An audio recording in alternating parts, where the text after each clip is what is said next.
ঢাকা শহরে হাজার হাজার বহুতল ভবন, লক্ষ লক্ষ ঘরবাড়ি, তবু এই বিশাল শহরের হৃদয়ে অনেকের নেই কোনো ঠিকানা।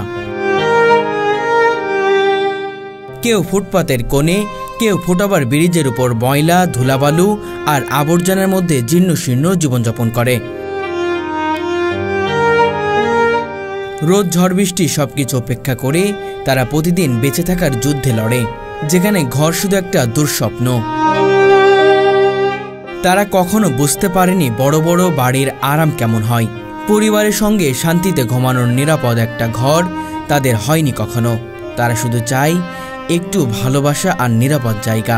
বাবা, আমরা কেউ নেই, আমার কেউ নেই, আমার ভাই বোন নেই, মা বাপ নেই, কেউ নেই। আমি এতিম মানুষ, চলে বিড়ে খাই, এইখানে ঘুমাই। কিন্তু জীবনের এই কঠিন লড়াইয়ে যেন সমাজ তাদের ভুলে গেছে।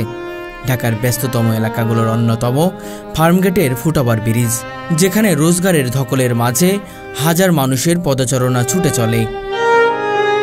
সেখানেই অবাক করার মতো একটা বাস্তবতা গড়ে উঠেছে। এই ফুটওভার ব্রিজ যেন আশ্রয় হয়ে দাঁড়িয়েছে শত শত অসহায় মানুষের। এর থেকে মনে করেন 250 টাকা 300 টাকা গাড়ি ভাড়া গাজীপুর যেতে, তো মনে করেন আমি 300 টাকা গাড়ি ভাড়া দিয়ে যাই, আবার সকালবেলা এসে যায় কাজ ধর্মু, একটা বিশাল একটা মানে বিলি হয়ে যায়। ওই কারণে আমরা বাড়ি যাই না। ফুটপাতের ময়লার ধুলাবালুর মধ্যে এই জায়গাটিকে তারা নিজের মতো বাড়ি বানিয়েছে, যেখানে গড়েছে জীবনের ক্ষুদ্র ছোট্ট গল্প।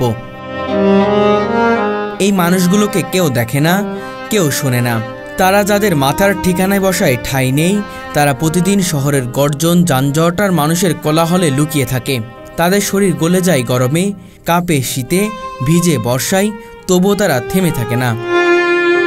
কারোর কাছে যাওয়া হয় না, কারোর কাছে কোনো সাহায্যের হাতও বাড়ায় না।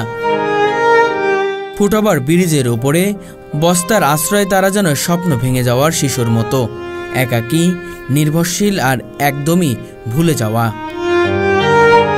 তাদের মাঝে অনেকেই মানসিক ভারসাম্যহীন, আবার কেউ কেউ শুধু একেবারে অসহায় দরিদ্র।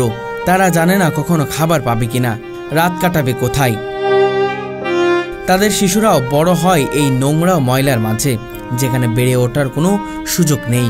তারা স্বপ্ন দেখে একটা নিরাপদ ঘর, যেখানে তারা শুয়ে স্বপ্ন পূরণ করতে পারবে, যেখানে পরিবারটি মিলেমিশে থাকতে পারবে একত্রে।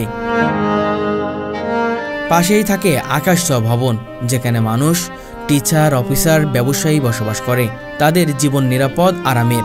অথচ এই নিরাপত্তার ঠিক পাশে মানুষগুলো শুয়ে থাকে ধুলিমাখা ময়লার গাদায়, যার মধ্য দিয়ে যানবাহনের আওয়াজ আর মানুষের চিকিৎসায় মিশে যায়।